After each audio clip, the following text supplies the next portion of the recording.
Hello, my fellow YouTubers and subscribers, and welcome to my latest podcast where today I continue my exploration into the Planet of the Apes movies with the release of Kingdom of the Planet of the Apes not far away. I am now, thankfully, onto the first film of the rebooted era of Planet of the Apes, Rise of the Planet of the Apes. Woo! Rise of the Planet of the Apes. This movie was directed by Rupert Wyatt and released in 2011. And it was the start of a new, well, at the time, trilogy of films that would reboot the Planet of the Apes story. Because as we know, the original series kind of went haywire as it went on. And then the Tim Burton reimagining, quote-unquote, was a real mess. So if Planet of the Apes was ever to have a future, then they really needed to take great care and have great sensitivity when making these new films. And they brought on Andy Serkis, who is a very, very good actor, who is best known for the Lord of the Rings movies as Gollum. And he'd also done some work as King Kong in 2005. So he was an ideal candidate for motion capture technology, as these new Apes movies were not made with special effects makeup, they're made with CGI. So it's a very different era, and the stories are set in the present day. Well, this one is. So how does it fare? Well, let's stay tuned and find out. A substance designed to help the brain repair itself gives advanced intelligence to a chimpanzee who leads an ape uprising. To add to that, essentially, Caesar, the main protagonist of the story, is born with this genetic... To add to that, basically, we meet this chimpanzee at the beginning called Bright Eyes, who is held in captivity and is exposed to this drug called, like, the 112, which is supposed to cure Alzheimer's for humans, but doesn't necessarily have the best effect on humans. However, it increases the intelligence of apes, and she passes that on to her son, Caesar. Sadly, Bright Eyes does not live to see her son, but Caesar is then taken in by James Franco, and James Franco studies him and analyzes him over the many years and then ends up raising him as a son.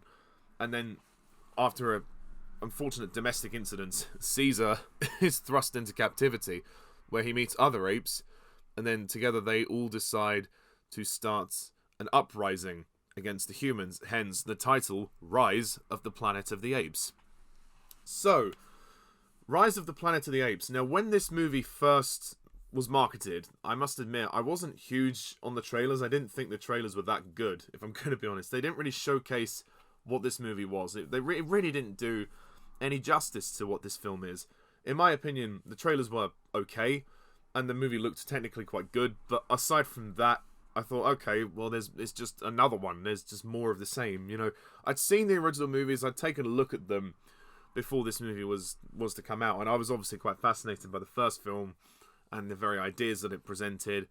So how would it work in a rebooted era? That was my question. And I think, to everybody's surprise, Rise of the Planet of the Apes is bloody brilliant. It's an absolutely fantastic movie. I really like this film. It might well be the weakest of the three new films, but that doesn't mean it's bad at all. This is a phenomenal film, and considering it's not that long, it's 1 hour 45 minutes, what an absolute blast of an entertainment this is. This is a deep, poignant, thought-provoking movie. This is what Planet of the Apes should be. They got it so right, I cannot tell you. It is so good. This movie is amazing. And it really it's just a wonder how good it really is. And the script, that is what makes this movie fantastic. The script is perfect. And that's what was really lacking in certainly the Tim Burton movie and a few of the sequels of the original series. The secret to Rise's success is the fact that it's not James Franco's story, although he is a part of the story in a big way. It's Caesar's story. Andy Serkis is the lead actor in this film as Caesar. Caesar is the protagonist, and he's amazing. And he doesn't speak until near the end of the movie.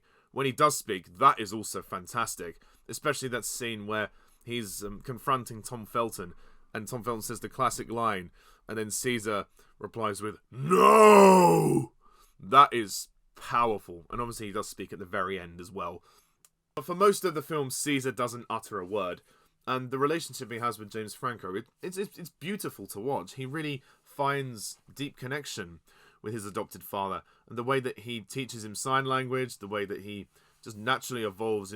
His intelligence is just a wonder to behold. And when he turns around John Lithgow's fork, that's amazing. It's amazing, and I love the evolution of the character, how he gradually becomes more intelligent over the course of the story, and the emotion is just amazing, especially the scene where he's being forced to go and live in captivity. You really feel Caesar's pain throughout this film. He's a character who is a real victim. He just wants to be loved, and he just wants a normal life, but he can't have that because of who he is, and hence, why the apes rise at the end. And there's also some real drama with their dick next door neighbour who tries to attack John Lithgow after John Lithgow's character crashes the car, and then Caesar comes out and tries to beat him up. So it's very intense. There are a lot of moments in this film where you go, oh my god, like you're on the edge of your seat. It's a gripping movie. And I like the concept of the story, the fact that these scientists are trying to find a cure to Alzheimer's, and long may the work of trying to find a cure for Alzheimer's continue, because anyone suffering with that it's a horrible disease. And that's another thing I love about this film, the fact that they show, even briefly, they show what Alzheimer's does to a person. It's not the focus of this particular narrative as such, but it is a focus, because John Lithgow's character, who is James Franco's father in the film, he is suffering quite badly from Alzheimer's, and we see at the beginning of the movie the emotional distress that it's causing James Franco and the family. And then, of course, Will Rodman, who is James Franco, he is trying to help his father. He's trying to cure his dad. But then, when he notices that it's having a reverse effect on chimps, everything sort of changes. And obviously, you've got the generic businessman, David Oyelowo, who sees pound signs. But James Franco is more about, the personal reasons. And seeing how Franco has that attachment to Caesar is amazing. And again, the emotion that they were able to get from the motion capture is superb. The motion capture technology has really come such a long way since Lord of the Rings, which is how it all started with Andy Serkis, who played Gollum. So he was really an ideal fit for this trilogy. And this first film, it is short, but it's concise and to the point, and that's what I like about it. And when we get to the prison sequences, they aren't that long, which is interesting. They're actually quite brisk, which I'm very surprised about. When Caesar's trying to integrate with the other apes, and then they're picking on him, they're beating him, and then he exposes them to the 112, and then they all follow his lead. They rise up, and Caesar really just takes control. And I love that moment where he just snaps after James Franco finally is able to get him out. And then Caesar says, no, I don't. I've made my choice. I'm going to side with my people. So it's really interesting to see Caesar trying to find his place in the story. And I think that that's what makes him a great protagonist, because he's the beating heart of this story. If you didn't care about Caesar, then what's the point of the story? Because all the human characters should be there to serve Caesar in some way, shape, or form. So Andy Serkis really deserved an Oscar, and the visual effects are very convincing. Even to this day, I have to say, considering the film is over 10 years old, it's aged incredibly well, and I think Serkis should be very proud of this film, and Rupert Wyatt should also be proud of this film. His direction is terrific. I have to say, his direction is very terrific. The rest of the cast, James Franco is a good lead as Will Rodman. It's quite a serious part in some regards. He doesn't get to do a lot of comedy, which is, I don't know, what he normally has done, and obviously those of us who are fans of Spider-Man will know him from the Spider-Man films. But I liked him in this role, and I thought he had great emotional depth in some ways. And again, the very end of the film where he says goodbye to Caesar is generally quite sad, I think. And I really bought that they were father and son in a lot of respects. The way he taught him everything he knew, and the fact that a lot of what James Franco teaches him does carry on in the next two films really is quite good, and it's a great way that the films interconnect.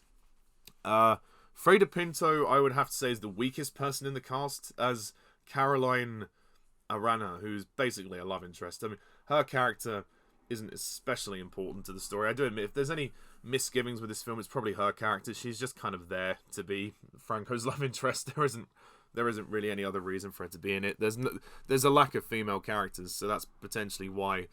I mean, she's not bad, but I don't think her delivery is particularly strong.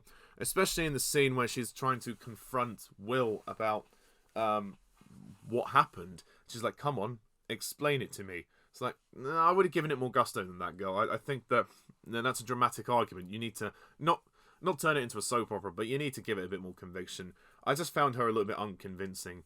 She's a pretty face, and that's kind of what she was there for. I didn't think she had much chemistry with Franco, but again, I know it's not the main focus of the movie, so it doesn't really detract, but that would be my only flaw with Rise.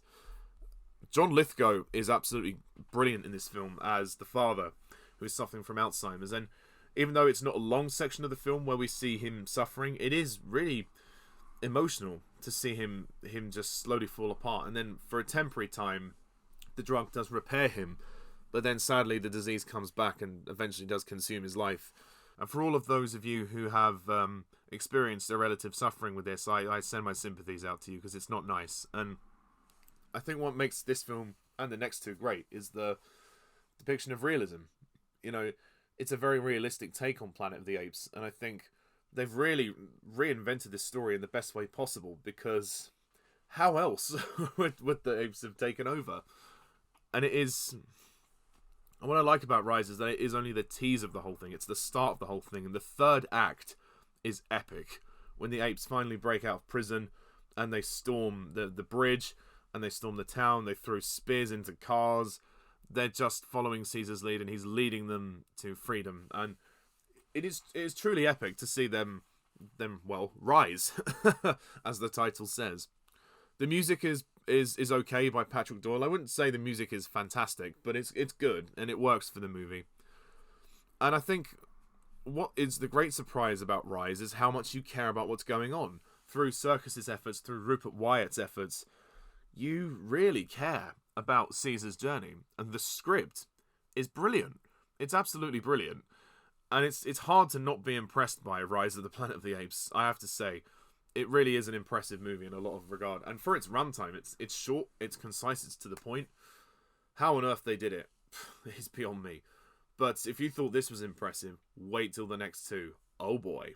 Just before I finish, I forgot to mention that Brian Cox plays the owner of the sanctuary where Caesar is kept, and Tom Felton plays Dodge Landon, who is his son, who's the prick security guard. And if you remember Planet of the Apes, you'll know that that the two guys that Taylor was with were called Dodge and Landon. So it's a nice reference. It's a nice callback to the original film. And there's also a character called Franklin, presumably named after Franklin J. Schaffner. Who knows? But I'd like to think so. So, my overall score for Rise of the Planet of the Apes is a 10 out of 10.